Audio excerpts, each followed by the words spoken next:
Assalamualaikum warahmatullahi wabarakatuh. Alhamdulillah. Alhamdulillahirabbil alamin wassalatu wassalamu ala asyrafil anbiya'i wal mursalin wa ala alihi washabbihi rasulillah ajmain. Alhamdulillah, puja dan puji syukur kepada Allah Subhanahu wa taala yang mana telah memberikan kita nikmat kesehatan dan keselamatan, juga umur yang panjang, hingga kita bisa bertemu di video saya kali ini, yaitu video tugas yang telah diberikan oleh dosen mata kuliah usul fikih dan kaidah fikih, yang mana materi saya kali ini adalah memahami konsep ijtihad. Selawat dan salam tidak lupa juga kita hadiahkan kepada junjungan kita Nabi Muhammad SAW dengan ucapan Allahumma shalli ala sayyidina Muhammad wa ala ali sayyidina Muhammad. Semoga dengan berbanyaknya kita selawat kepada beliau, semoga kita mendapat syafaat di yaumil akhir nanti. Amin amin ya rabbal alamin. Yang saya hormati atau yang saya banggakan, Ibu dosen mata kuliah usul fikih dan kaidah fikih, yaitu Ibu Sukma Mehelda SESY MPD, dan teman-teman seperjuangan yang saya banggakan. Baiklah, saya akan memperkenalkan diri saya. Nama saya Saprizal. Saya kuliah di STIE Syariah Bengkalis semester 2 di jurusan akuntansi syariah. Oke, video kali ini saya akan membahas tentang konsep ijtihad. Tapi sebelum saya melanjutkan pembahasan saya, jikalau nanti dalam pembahasan saya ini ada kekurangan atau terdapat kesalahan, saya mohon teman-teman atau siapa saja yang menonton video ini untuk memberi komentar atau meluruskan apa yang telah saya sampaikan. Baiklah, kali ini saya akan menyampaikan materi tugas saya, yaitu konsep ijtihad.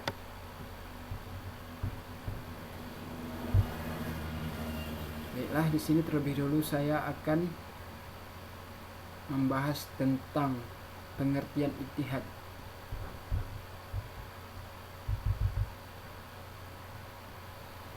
Ijtihad sebagai kata bahasa Arab berakar dari bahasa al-jud, yang berarti al-taqah atau daya kemampuan atau kekuatan, atau dari kata al-jah yang berarti al-masyaqqah atau kesulitan ataupun kesukaran. Sedangkan ijtihad dalam artian terminologi usuliyah adalah kemampuan secara maksimal untuk mendapat pengetahuan tentang hukum syariat. Dalam arti luas atau umum, ijtihad juga digunakan dalam bidang-bidang lain agama. Misalnya, Ibnu Taimiyah menyebut bahwa ijtihad juga digunakan dalam bidang tasawuf dan lain-lain.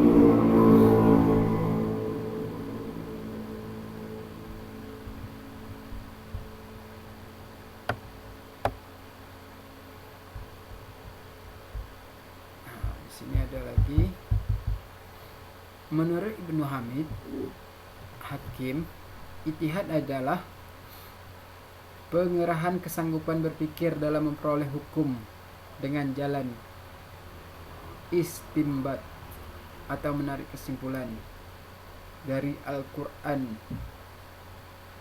dan As-Sunnah. Sedangkan Hanafi mengartikan dengan tambahan dengan cara-cara tertentu.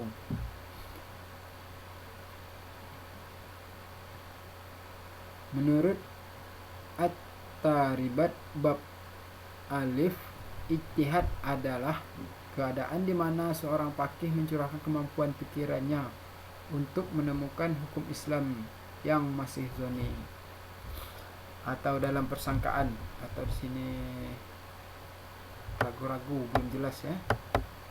Sedangkan menurut ahli usul fikih memberi banyak definisi yang berbeda-beda mengenai ijtihad, dengan mendefinisikan ijtihad dari berbagai pandangan.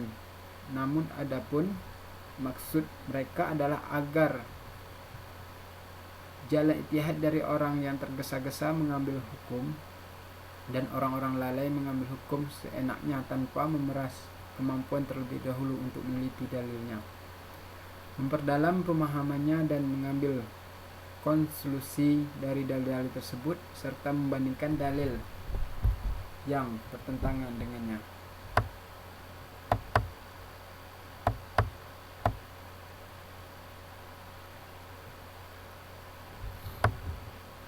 Oke, di sini ada terdapat macam-macam ijtihad.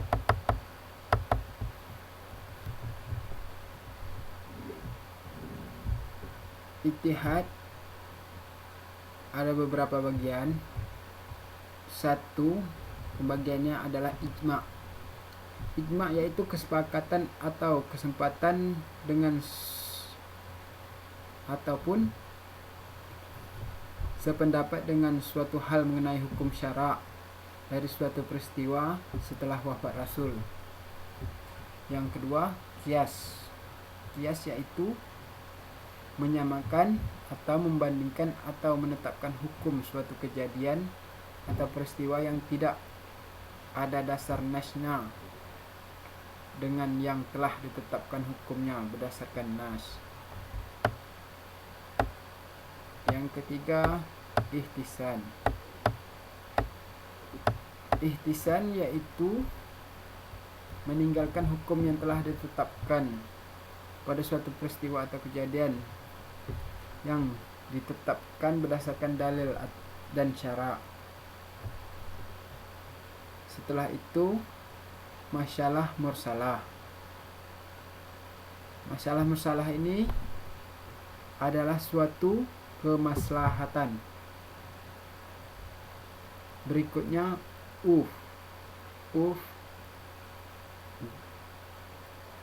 adalah kebiasaan yang dikenal orang banyak dan menjadi tradisi. Istihab adalah menetapkan hukum terhadap suatu berdasarkan keadaan sebelumnya sehingga ada dalil yang menyebutkan perubahan tersebut.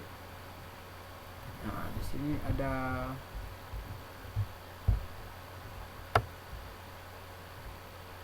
enam jenis ijtihad tersebut. Kalau menurut tingkatannya, ijtihad itu ada satu, ijtihad mutlak. Ijtihad mutlak ini dilakukan dengan cara menciptakan sendiri norma dan kaidah yang dipergunakan sebagai sistem atau metode dari seorang mujtahid ataupun mujtahid ya. Kedua, ijtihad muntasib.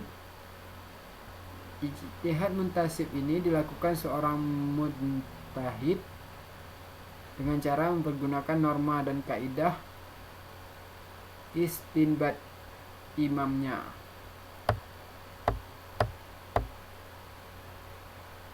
Setelah itu, ijtihad mazhab atau fatwa, yaitu ijtihad yang dilakukan seorang mujtahid dalam lingkungan mazhab tertentu. Ijtihad di bidang tarjih. Nah, ini yang keempat, ijtihad di bidang tarjih, yaitu ijtihad dengan cara mentarjih dari beberapa pendapat yang ada dalam satu lingkungan mazhab tertentu maupun dari berbagai mazhab. Sejarah mencatat umat Islam melakukan ijtihad pada pertama kalinya, yaitu dalam permasalahan penggantian Nabi Muhammad SAW untuk menentukan atau untuk mencari sebagai khalifah atau kepala negara setelah beliau wafat. Kemudian setelah menjabat sebagai khalifah, Abu Bakar menghadapi suatu masalah. Sebagian orang Islam tidak mau membayar zakat setelah Nabi wafat. Kemudian ia menyelesaikan masalah itu dengan ijtihad. Dalam Islam, ijtihad adalah sebuah persoalan yang tidak akan pernah berhenti, yang ramai mulai zaman dahulu sampai zaman sekarang.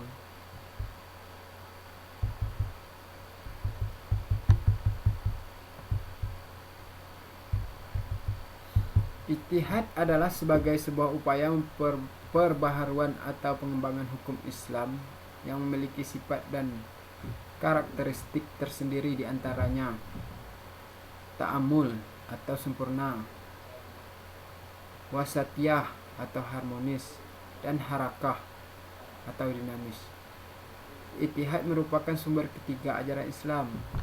Sifat harakah atau dinamis yang dimiliki oleh hukum Islam ini mampu mengakomodir atau merespon dan menjawab segala persoalan yang tidak ditemukan di sumber utama hukum Islam sebagai dampak dari perubahan dan kemajuan sosial yang tidak bisa dielakkan.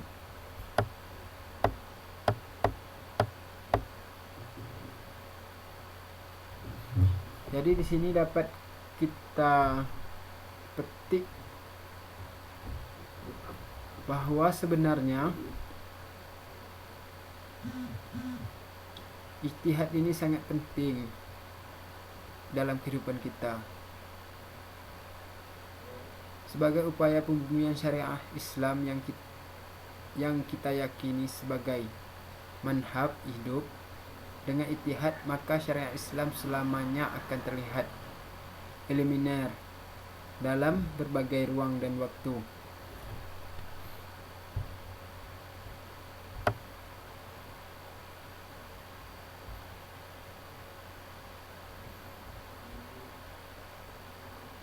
Jadi kalau kita bahas lagi tentang ijtihad ini, sangat banyak yang harus kita bahas lagi, persoalan-persoalan dari dulu sampai sekarang. Karena ijtihad ini bisa juga sebagai metode penemuan hukum yang berstandar pada hadis Nabi dan Al-Quran. Dasarnya ya.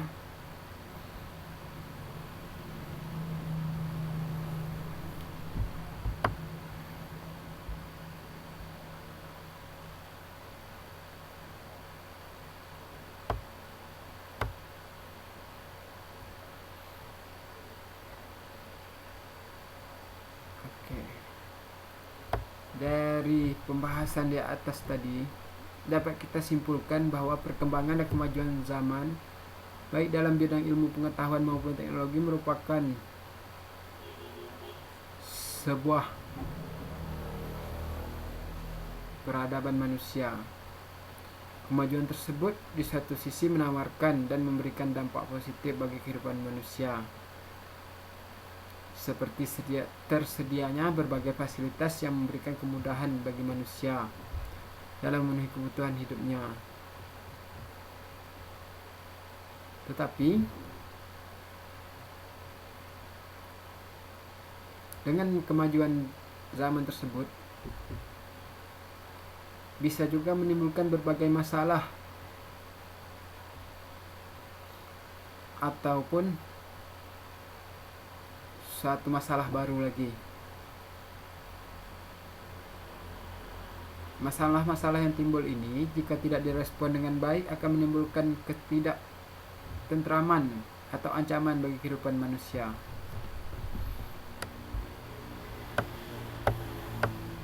Dengan demikian, apabila hukum yang berlaku tidak mampu menjawab persoalan di tengah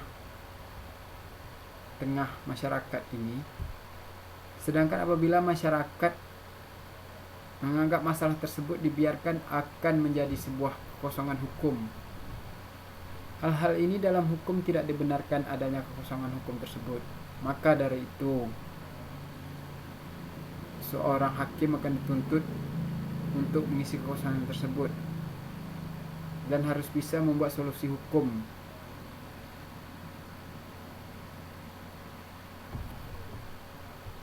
Dan hukum-hukum yang akan dibuat itu haruslah bersifat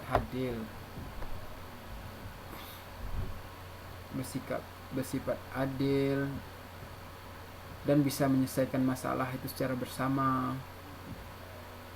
Dan disinilah ditemukan sebuah penyelesaian atau untuk menyelesaikan sebuah permasalahan itu.